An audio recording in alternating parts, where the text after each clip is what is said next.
Hi everybody, this is Rose of Sharon, and I'm back again with another movie review. I just recently had a chance to see ReVolt, which was a movie I'd never even heard of, but the premise of it is extremely interesting.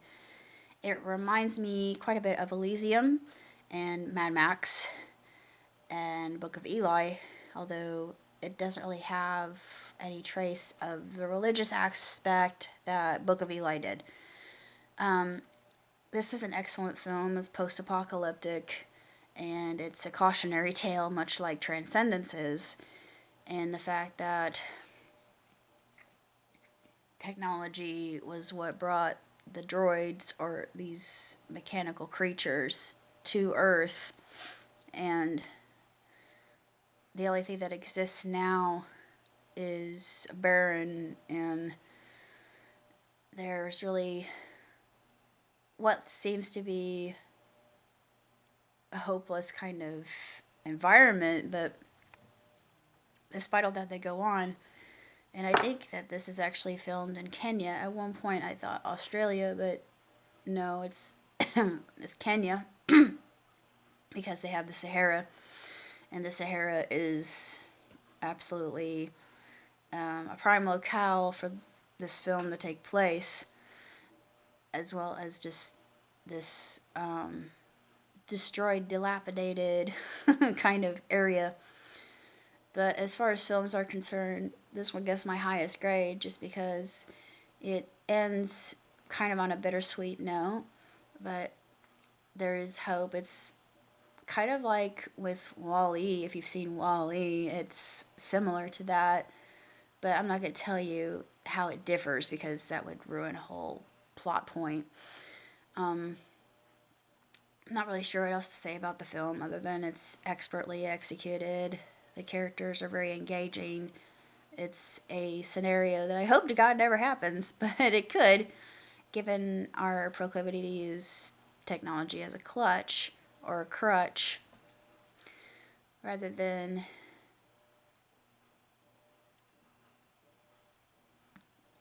exist, well, not really exist, but learn how to thrive and strive using our wit and our intellect and basic survival skills, which is something I'm writing about right now.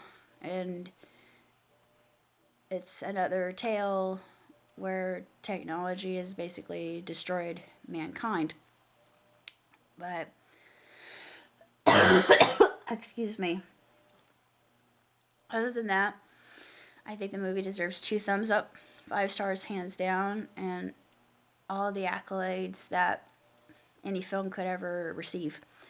It is stark. It's very blatantly depressing and rather dour to look at, but in and of itself, it's a masterpiece. And it tells the story of a man basically without a country until he claims his own identity, which I think is really interesting, just the whole psychology of that.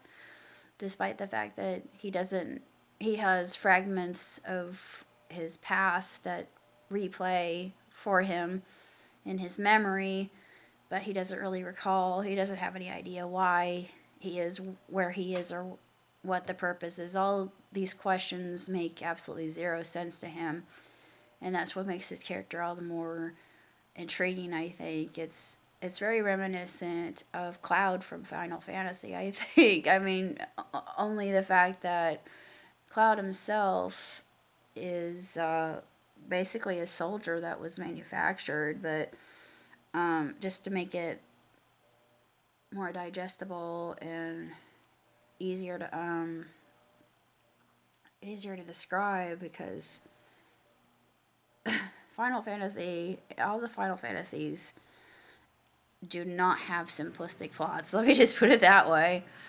7 is one of my favorites. 6 and 7, the first and the second, are my ultimate favorite of the series. 8 was good too, but I'm getting off track.